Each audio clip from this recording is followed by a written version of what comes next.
Very good morning.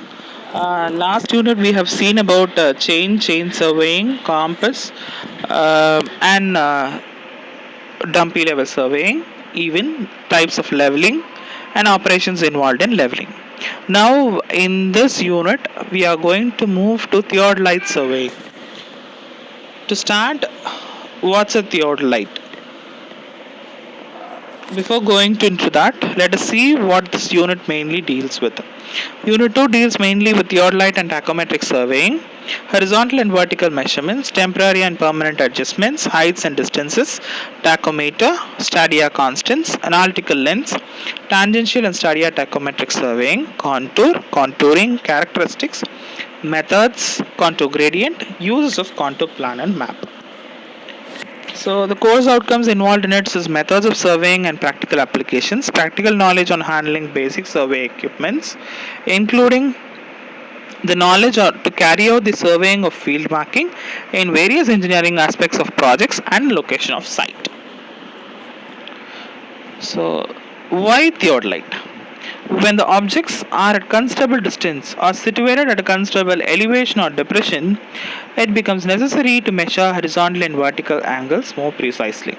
So these measurements are taken by an instrument known as theodolite. So that's why we use a theodolite. So this is all as a simple view of a theodolite in real time. What is theodolite surveying? The theodolite is the most precise instrument used for measurement of horizontal and vertical angles than a compass.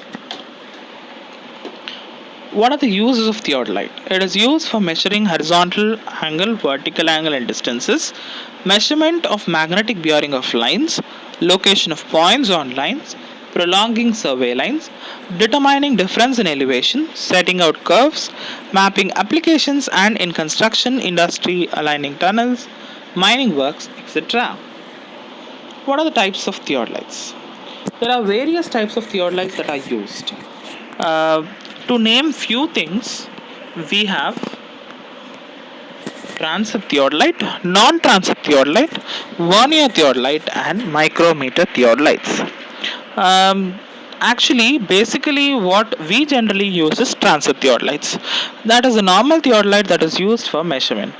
Non-transit theodolites are also used for measurement, but the major use is the vernier theodolite. Vernier theodolite has its application in many areas, and micrometer theodolite is used to record measurements with respect to specific station points, especially in case of minute data. So we'll be seeing all these things one by one. To start with, we'll start with the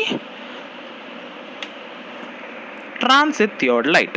So to start with the transit theodolite, we have we'll be seeing the transit theodolite, the parts of it, what each parts will be differing, and we'll be also seeing how to measure with these angles with respect to this theodolite, and also we'll be seeing how to take measurements, how to do preliminary adjustments involved in it in this unit.